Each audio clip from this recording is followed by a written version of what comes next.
So hello and welcome back to the channel. आज की जो वीडियो है ये बेसिकली CUET का जो PG एंट्रेंस टेस्ट हुआ है अभी, common university entrance test, MAMSC geography का जो क्वेश्चन पेपर है उसका हम एनालिसिस करेंगे। And analysis will be in terms of the different sections, physical geography, human geography, practical geography, Indian geography. इन ब्रॉड कैटेगरीज जो हैं इनमें कौन से सेक्शन को कितनी वेटेज दी गई है। देन उसके बाद सब्जेक्ट वाइज जो छोटे छोटे सब्जेक्ट्स होते हैं, ओशनोग्राफी, जियोमॉर्फोलॉजी, सेटलमेंट ज्योग्राफी, उनमें किसको कितनी ज़्यादा वेटेज दी गई है उन टर्म्स में भी करेंगे। Then we will look at the different topics जो पूछे गए हैं, ऑल द जिस पूरे सेक्शंस में जो जो टॉपिक्स पूछे गए हैं सबको एक बार देखेंगे। And then in the end we will look at the difficulty level and what was the actual level of paper. Was it conceptual, was it factual, किस तरह का मतलब overall paper था. So without wasting any time, let's start the video.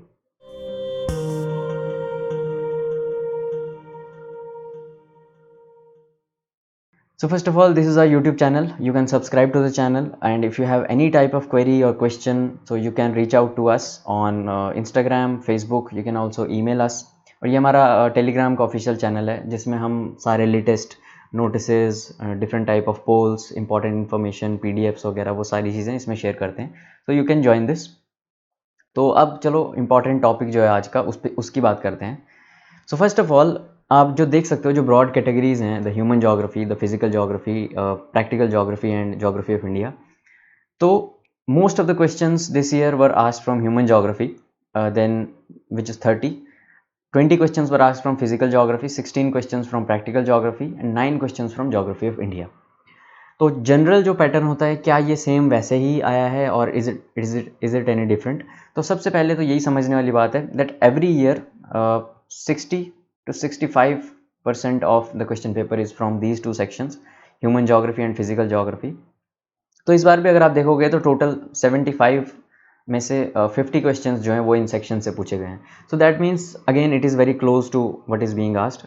ऐसा हो सकता है कि किसी साल फिजिकल ज्योग्राफी से 30 क्वेश्चंस आ जाएं, किसी साल ह्यूमन ज्योग्राफी से 30 क्वेश्चन आ जाएं, तो ये हो सकता है. But overall around 60 to 65% of the paper is always from these two sections. उसके बाद अगर हम बात करते हैं प्रैक्टिकल ज्योग्राफी की, तो we have got 16 questions which is on a higher side. Generally we do not expect 16 questions from practical geography. ऐसा ही होता है कि we get 3-4 questions from statistics, 3-4 questions from remote sensing, 3-4 questions from cartography. तो कुल मिला के around 10 से 12 questions practical geography से आते हैं.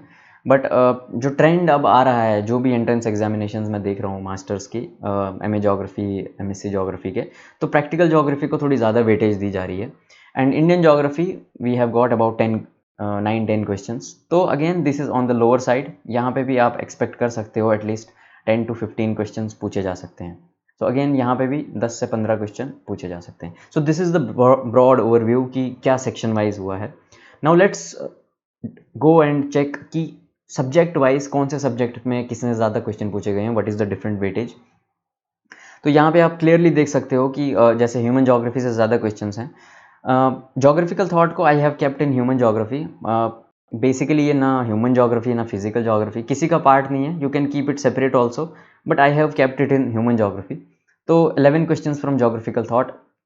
देन जियोमॉर्फोलॉजी से 9 question, geography of India 9 question, population geography we have got 8 question. तो similarly you can see cartography, statistics, environment, biogeography, settlement, urban, then economic geography, remote sensing, GIS, oceanography.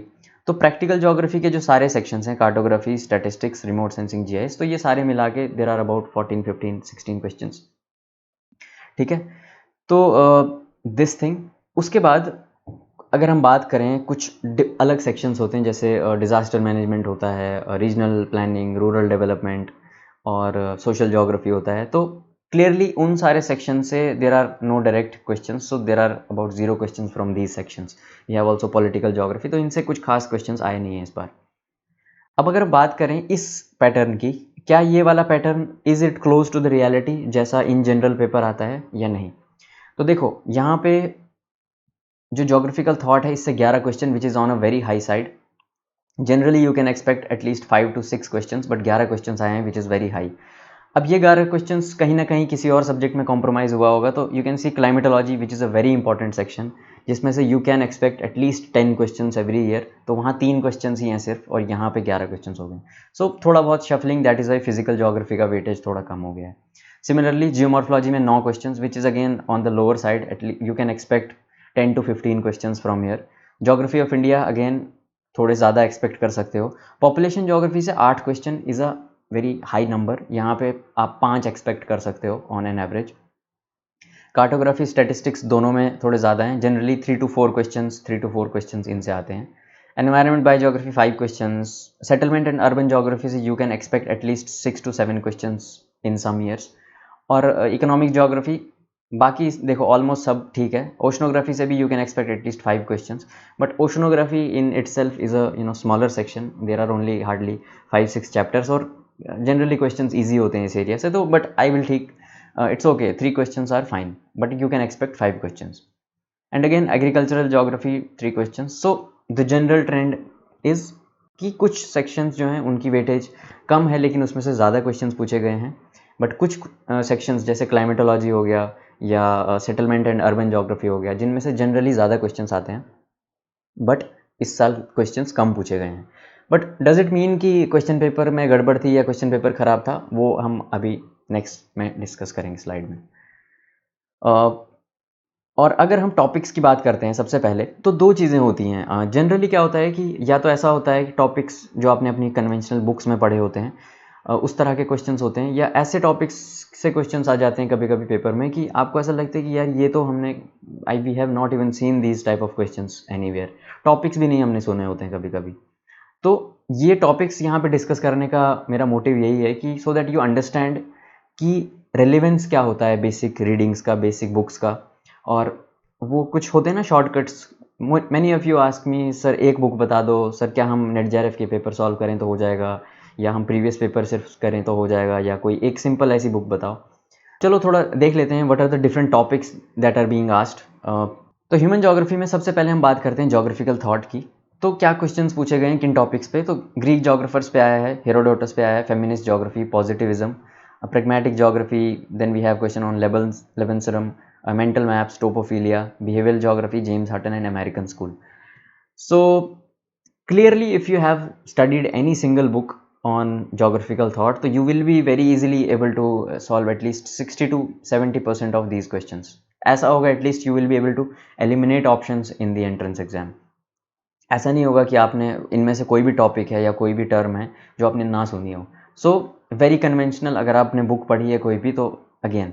उसके बाद बात करते हैं पॉपुलेशन ज्योग्राफी। तो gender and literacy पे question था, human life indicator, maternal mortality, infant mortality, sample registration system, which is a little bit difficult, but again होता है बुक में। Population distribution, population density, physiological density, Malthus पे question था, then human development पे question था। Again, very conventional. If you have studied NCERT properly, if you have done some Indian geography के आपने अगर कुछ population related किए हैं topics, so most of these were not very difficult. तो again 60 to 70% of the questions you could have solved. Agriculture की बात करें तो आयरन ओर टाइप्स, मैग्नेटाइट वगैरह, वो डिफरेंट टाइप्स जो होती हैं, gold collar, national water policy, see these type of questions, these are bit factual based, और इनको थोड़ा सॉल्व करना थोड़ा डिफिकल्ट होता है, but overall ASEAN OPEC again थोड़ा डिफिकल्ट है। Cropping pattern and soil erosion, see this is very easy topic, but the question asked from this was a little bit tricky और थोड़ा मुश्किल था, इन डेप्थ एनालिसिस चाहिए था उसके लिए। jute cultivation, farming practices, again something that is very conceptual, you find in almost all the books, तो ऐसा कुछ मुश्किल नहीं था कि पूछ दिया और you were not able to solve it. Settlement urban से again we got less questions, but again same conventional चीज़ें, rank size rule, primate city, central business district, counter urbanization, re-urbanization, conurbation. So all the topics from human geography से जितना हम देख रहे हैं, most of the topics you could have covered from NCERTs. You could have studied one advanced reference book for these things, and you should have been able to solve 60 to 70% question of from these topics. उसके बाद physical geography की बात करें तो again geomorphology से देखो आप mountain के बारे में, डिफरेंट टाइप्स ऑफ रॉक्स के बारे में, chemical weathering, glacial deposit features, solifluction, rift valley landform क्या है, first order, second order, Then we have earthquake and measures of instruments of measurement. तो concept of monsoon climatology से we have got only 4-5 questions from here. तो generally ये list और ज़्यादा लंबी होगी next year I am expecting. Temperature inversion, local winds, very conventional. Coral reef, Humboldt current, thermocline from oceanography. Again Savinder Singh भी पढ़ा होगा तो you could be able to solve these. Environment biogeography से आप देखो तो soils पे ही you have got 3-4 questions. And then environmental law, taiga biome. Environment law is a difficult topic, but the question asked was on the easier side or moderate level, so nothing to worry about. Indian geography was comparatively more difficult, more factual in nature. अब railway headquarters कौन याद करता है, thermal power plant I think आपने पढ़ा हो, but still it's not very easy to exactly remember.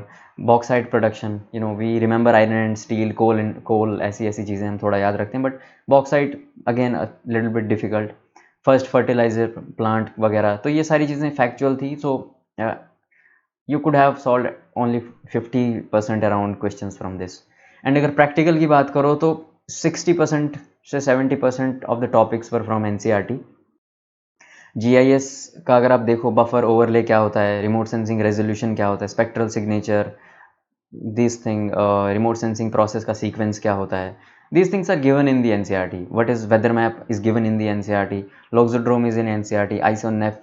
Then उसके बाद ये स्टैटिस्टिक्स वाला भी, probability sampling techniques was a bit difficult, but you could have been able to eliminate options if you had studied the basic references properly.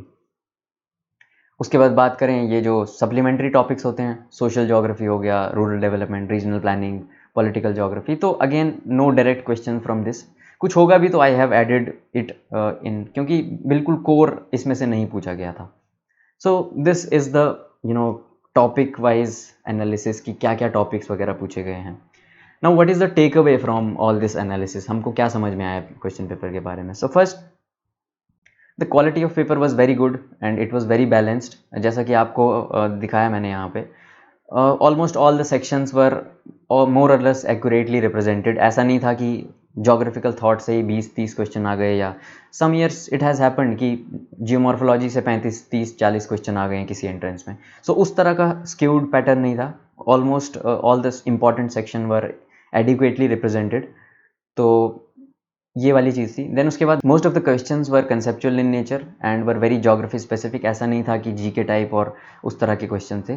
So those type of questions were very less. I think 4 और 5 questions जो fact based थे थोड़ा, वो भी Indian geography से थे. So no need to worry. So what was the actual level. So difficulty की अगर हम बात करें तो difficulty was moderate but slightly towards the difficult part. ठीक है, बिकॉज जो क्वेश्चंस थे वो कन्वेंशनल टॉपिक्स पे थे, इजी टॉपिक्स पे थे, लेकिन जो लेवल ऑफ क्वेश्चंस था it was very good. Needed very in depth clarity होनी चाहिए आपको टॉपिक की, तभी जाके आप वो क्वेश्चन सॉल्व कर सकते हो. So a very good mix of basic, moderate and advance questions. तो ऐसा नहीं था कि सिर्फ इजी क्वेश्चंस थे या सिर्फ डिफ़िकल्ट क्वेश्चंस थे या सिर्फ बैलेंस्ड क्वेश्चन थे. कुछ इजी भी थे बहुत, कुछ बहुत मुश्किल भी थे एंड कुछ मॉडरेट लेवल के भी थे. तो ये एनालिसिस करने के बाद we get to understand the importance of core areas, strong basics and question practice. तो 3-4 यही चीज़ें हैं कि कभी कभी आपको सीनियर्स भी ऐसे गाइड कर देते हैं कि मैंने तो सिर्फ पास्ट ईयर क्वेश्चंस किए थे या मैंने सिर्फ वो बुक पढ़ी थी तो उससे हो गया था. बट जनरली आपको क्या करना है, आपके कोर एरिया स्ट्रॉन्ग होने चाहिए. जैसा कि यहाँ आपको नज़र आ रहा है कि more than 70% of the paper is from these 7-8 sections ही. ठीक है, I have bin repeating this from past. अगर आपने मेरी पुरानी वीडियोस वगैरह कुछ देखी हैं तो मैंने पहले भी बहुत बार बताया है कि when you are doing geography honours, जब आप सेमेस्टर वाइज करते हो 6 सेमेस्टर्स में, you get to study at least 25-30 papers आपके हो सकते हैं पूरे 3 साल में. बट जब आप एंट्रेंस की प्रिपरेशन करते हो तो एंट्रेंस में you have to clearly focus on 7-8 core areas, जहाँ से at least 70-80% of the paper is being framed. तो यहाँ पे भी वही है, आप देख लो, maximum questions are from geographical thought, geomorphology, geography of India, population geography. Then उसके बाद हम प्रैक्टिकल को एक कंसीडर करें, सो दिस थिंग. उसके बाद settlement, environment, oceano and climatology. Agriculture से वी हैव गॉट 2-3 क्वेश्चंस, तो किसी साल 0 क्वेश्चंस भी हो सकते हैं. So these are the 7-8 areas जिसमें से majority of the questions are being asked every year in every university, every entrance exam. तो जब भी आप प्रिपेयर करो, आपकी स्ट्रैटेजी पहले यही होनी चाहिए कि कोर एरियाज पे आपको पहले फोकस करना है। So what is the best strategy to prepare? This is the most important question कि if you are preparing for 2024 2023, तो किस तरह से आपको प्रिपेयर करना चाहिए। So this is the next thing that we are going to discuss. So अगर हम स्ट्रैटेजी की बात करते हैं कि किस तरह से आपको प्रिपेयर करना चाहिए MA MSc CUET के जो एंट्रेंस है इसके लिए। सो इसके लिए अगर हम स्ट्रैटेजी की बात करें तो देखो, there is no clear cut strategy, every student is unique, तो इसीलिए हर किसी की स्ट्रैटेजी भी अलग होती है। But you know there is always an ideal way of doing things. तो एक आइडियल स्ट्रैटेजी, बेस्ट की जगह हम इसको आइडियल भी कह सकते हैं, ठीक है। ठीक है, तो the first and foremost thing that you need to do is, सबसे पहले तो यार ये क्लियर कट दिमाग में रखो कि which university are you know preparing for. बहुत सारे स्टूडेंट्स होते हैं वो हवा में होते हैं, बिल्कुल हवा में तीर मारते हैं कि कुछ भी हो जाए, कहीं भी मिल जाए, वील गो एंड डू। ऐसा नहीं होना चाहिए। You need to have a target in your mind कि ओके मेरे को BHU के लिए प्रिपेयर करना है या मेरे को स्पेसिफिकली JNU के लिए प्रिपेयर करना है। देन उससे होगा क्या कि you will have a clear cut target. अगर आपको BHU के लिए करना है तो यू विल नो दैट आपको पार्ट ए पे भी फोकस करना है, ठीक है। पार्ट बी जो है आपका डोमेन स्पेसिफिक, तो दोनों पे आपको इक्वली फोकस करना है। यहाँ पे भी आपके 25 क्वेश्चंस हैं, यहाँ पे आपके 75 क्वेश्चंस हैं। So you can not afford to ignore these 25, ठीक है, अगर आप BHU के लिए जा रहे हैं। Similarly if you are going for JNU only, अगर आपको लग रहा है कि JNU इज़ योर प्रायोरिटी, तो you can ignore the part A for some time. But if you are confuse कि यार मेरे को यूनिवर्सिटी का ही अभी डिसाइड नहीं है, तो you will not be able to frame a clear cut strategy कि आपको क्या करना चाहिए। Then there are many students, there can be your seniors जो आपको कहेंगे कि आप ये वाली बुक ले लो और इससे पढ़ लेना, ये प्रीवियस ईयर ले लो, ये 10 ईयर ले लो, और होता है ना कुछ रेफरेंस बुक मिल जाती है मार्केट में। So that is not the right approach of starting things, but always start with the basics. आपने देखा जो अभी मैंने आपको टॉपिक वाइज एनालिसिस दिखाया कि मेजॉरिटी ऑफ द क्वेश्चंस जो थे उनकी अंडरस्टैंडिंग आपको NCERT से मिलेगी। तो always start from your basics. तो बेसिक्स के लिए I have always recommended class 11th and 12th class की NCERTs of geography. There are total of 6 books, ठीक है। तो जिसमें 2 फिजिकल के लिए हैं, 2 ह्यूमन के लिए हैं एंड 2 प्रैक्टिकल के लिए हैं, ठीक है। So trust me on this कि अगर आपने ये 6 बुक्स को मल्टीपल टाइम्स रिवाइज कर लिया, मल्टीपल टाइम्स इनको पढ़ लिया, your understanding of the advance book, जब भी आप कोई भी एडवांस बुक पढ़ोगे, it will be far more better. आप सारी चीज़ों को बहुत अच्छे से समझोगे, क्योंकि कुछ टर्म्स होती हैं, कुछ चीज़ें होती हैं जो NCERTs में एक्सप्लेन करके दी हुई होती हैं, समझाई होती हैं, बट वो terms as it is advance book में बस यूज़ की गई होती हैं। So if you're directly studying some advanced books, so you will not be able to get the meaning of the sentences or meaning of the different definitions. तो thus it is very important कि आप जब भी start करो, you start from the NCERTs and then go to the advanced books.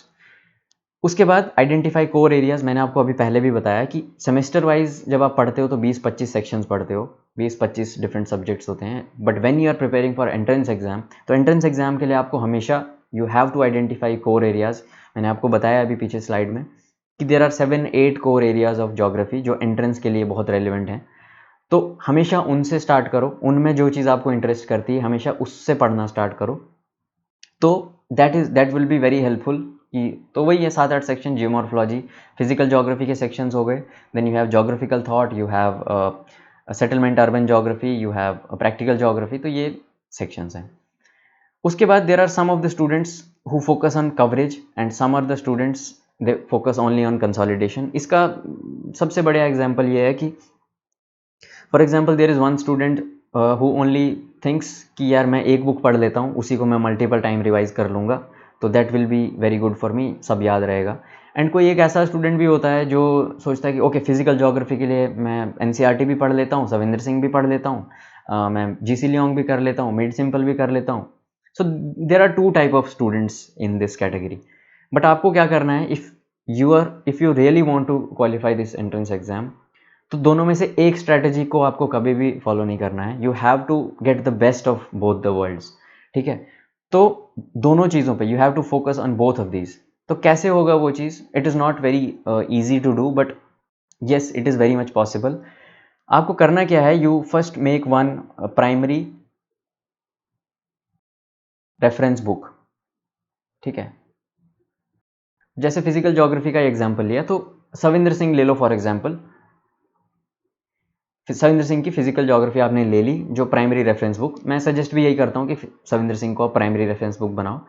अब क्या करना है, पहले तो आप एनसीईआरटीज कवर करोगे, इसके बाद की मैं स्टेप आपको बता रहा हूँ। एक प्राइमरी रेफरेंस बुक जो एडवांस बुक होगी आपकी, वो आपने ले ली।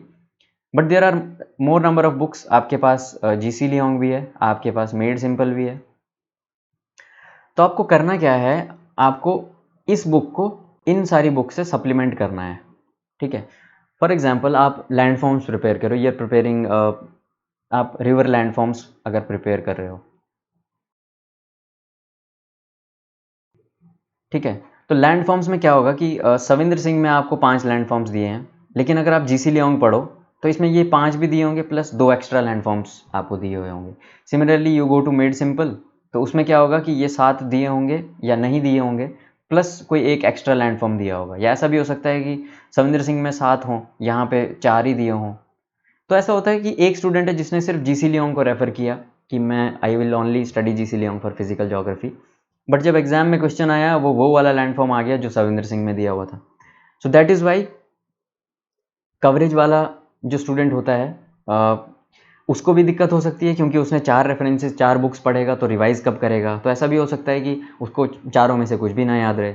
तो आपको करना क्या है कि ये सारी चीज़ें जो आपने पढ़ी हैं, मतलब आपने जीसी लियोंग में जो देखा, आपने मेड सिंपल में जो देखा, आपने सविंदर सिंह में जो देखा, या एनसीईआरटी में जो आपने पढ़ा था फिजिकल ज्योग्राफी में, उन सारी चीज़ों को आपको एक जगह करना है। तो आपकी प्राइमरी बुक अगर सविंदर सिंह फिजिकल ज्योग्राफी है तो लैंडफॉर्म्स पढ़ते time you also open up GC Leong, PDF रख लो, मेड सिंपल का पीडीएफ रख लो और एनसीईआरटीज को साथ में रख लो। तो जहाँ पे भी स्पेस दिया हुआ है लैंडफॉर्म्स वाले चैप्टर में सविंदर सिंह में, तो वहाँ पे कुछ नई इन्फॉर्मेशन आती है इन बुक से, तो वहाँ पे आप जॉट डाउन कर दो। तो ये पेज है, अगर सविंदर सिंह में ऐसे दिया हुआ है अगर, तो ये खाली स्पेस में आप पेंसिल से लिख दो या what ever how ever you find suitable. तो इससे क्या हो रहा है कि you have covered all the different books also, उनसे आपने सप्लीमेंट भी कर दिया है और एक आपका प्राइमरी सोर्स भी है। तो सारी बुक्स का मटेरियल कंटेंट आपको एक जगह मिल रहा है, तो you can also do effective revision also, आपकी कवरेज भी कॉम्प्रिहेंसिव होगी। तो that way you will get some extra 4-5 marks जो बाकी स्टूडेंट्स के नहीं होंगे, ठीक है। देन उसके बाद नेक्स्ट सबसे इम्पॉर्टेंट जो चीज़ है एंट्रेंस एग्जाम की तैयारी के लिए, that is practising questions and practising tests. अब both of these sometimes student think कि प्रैक्टिस क्वेश्चन और प्रैक्टिस टेस्ट सेम ही चीज़ है, मैं वॉशरूम में भी बैठ के क्वेश्चन सॉल्व करूँ या कहीं बैठ के सॉल्व करूँ, what is the difference, question तो सॉल्व ही करना है। But see there is a very big difference between these things. Question solve करने का मतलब है you are just getting information, ठीक है। आपको for example plate tectonics theory पे कोई क्वेश्चन है, आपने उसको देखा, आपको नहीं आता था, आपने सॉल्व किया, उसके बाद सॉल्व करने के बाद आपने उसका एक्सप्लेनेशन देखा, तो you got some kind of information. Similarly आपने 5 क्वेश्चन सॉल्व किए तो you got information on 5 topics. But test को जब आप सॉल्व करते हो, तो व्हेन यू डू टेस्ट, तो you are not only getting information, you are also training your brain, ठीक है। तो आपके दिमाग एक तरह से मेंटली प्रिपेयर होता है, वो those 2 hours of exam pressure, 2 hours sitting भी नहीं हो पाती है मैक्सिमम स्टूडेंट्स की। Even if I give you a test right now, 15 minute से ज़्यादा किसी का फोकस नहीं होगा टेस्ट में। You will solve 15-20 question and then you will lose your concentration, फिर आपको 10 मिनट लग जाएंगे वापस आने में। So when you give multiple number of tests, आप 10-15 टेस्ट जब दोगे, तो after that your mind will be ready for that thing. वो एग्जाम हॉल वाली जो मिस्टेक्स होती हैं, अगर आप फर्स्ट टाइम एग्जाम हॉल जाके ही एग्जाम दोगे, तो क्या होगा कि you will also make mistake in reading question, you will also make some silly mistakes of what is correct what is not correct, ये सिली मिस्टेक्स भी होती हैं। But if you have already given multiple number of tests, तो you avoid these 2-3 mistakes also, which can give you 4-5 extra marks, which can give you edge over all the other students. तो क्या आपको questions solve करने चाहिए? Obviously answer is yes, question solve करो, information मिलता है, but you should also practice tests. आप test को प्रैक्टिस करोगे जितना ज़्यादा, your brain will be more effective in handling that pressure. उसके बाद test is not just assessment of your preparation कि आपने कितनी तैयारी की, आपका नॉलेज कितना है, वो सारी चीज़ नहीं है. Test is more about your analysis कि आपने कितना परफॉर्म किया, कौन सी गलतियाँ आपने की, what are your mistakes, what are your strong areas. तो analysis is more important whenever you are sitting for test. तो आप ये करो कि for example if you are giving a full test, आप ये देखो कि मैं कौन से सेक्शंस में ज़्यादा गलतियाँ कर रहा हूँ. If it is physical geography, तो next time you focus more on physical geography. अभी जैसे CUET के बाद बहुत सारे students they have texted me कि sir I am not getting enough marks, I am making mistake in this section. तो DU के लिए they will be improving on those sections. I am at least trying to suggest this thing to all of you.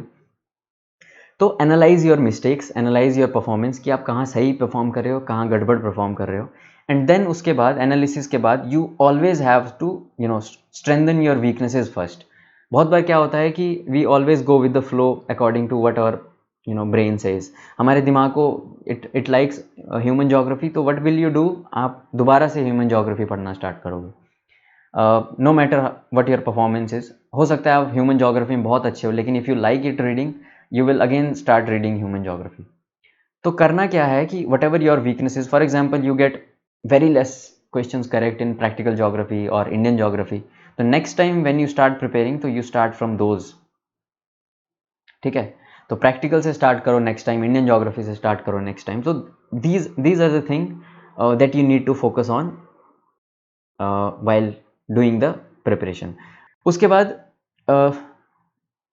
Most important thing in your preparation would be the revision. ये आपने सुना ही होगा हर एक topper से, हर एक किसी भी कॉम्पिटिटिव एग्जाम का आप अगर किसी भी स्टूडेंट से सुनोगे तो कैसे होता है, you have to revise and revise more. अब देखो रिविजन के there are different type of ways. First, the time period आप कब रिवाइज करना है, it is also you can do daily basis, you can do weekly basis, you can do monthly basis. But there are two shifts of revision also. एक बार क्या होता है, first you have completed the NCERTs, you have completed the advanced books. Next time you will just do revision या आप साथ साथ कुछ notes बनाते हुए चलोगे. But when you are going for the third time maximum student make this mistake कि वो फिर से बस रीडिंग करेंगे कि हाँ मैंने ये पढ़ा था, मैंने वो पढ़ा था. थर्ड टाइम जब आप करो ना, तो you have to consolidate that thing. Koppen classification if you are doing first time, आपने रीडिंग किया, you focus on understanding. Second time you focus on कि हाँ यार क्या चीज़ था क्या नहीं था, you make some notes. And third time जो चीज़ें, जो टर्म्स दी हैं, जो अल्फ़ाबेटिकली सीक्वेंस वगैरह जो हैं, you have to memorise, you have to consolidate that thing. अब बहुत बार स्टूडेंट्स का ऐसा डाउट होता है कि sir I am able to eliminate 2 options in the exam, 2 में कन्फ्यूजन हो जाता है and I make the wrong option को सिलेक्ट कर लेता हूँ. सो दैट इज़ बिकॉज आपका जो रिविजन था वो बस रीडिंग तक ही रह गया. You are not able to memorize things, you are not able to consolidate things. So this is a very important thing that you need to consider while preparing, कि आपका revision should not just be revision, it should be consolidation, कि आपको याद हो at least चीज़ें. Geography is a very vast subject, तो आप सब कुछ याद नहीं कर सकते हो, but there are some very core areas. Koppen classification you can expect a question on this almost every year in at least किसी ना किसी यूनिवर्सिटी में पूछा जाएगा. So you have to memorise this thing at least. उसके बाद some of the contributions from geographical thought, like the terms given by important geographers, their important books. तो ये सारी चीज़ें जो हैं, these are the 8 core things, these are the best practices of your preparation. तो आप जब भी प्रिपेयर करो तो इन चीज़ों को आप ध्यान में रखोगे तो I think your preparation will be very comprehensive. So this is it for the video. If you like the video, you can subscribe to the channel. You can reach out to me on any of these if you have any type of question, any type of query, and you can also join the Telegram official channel. If we put all the important information, important details, सब कुछ वहाँ पे we share. So I hope the video was helpful. Thank you for watching and share it with all your juniors, all of your friends. So I will see you in the next video. Thank you.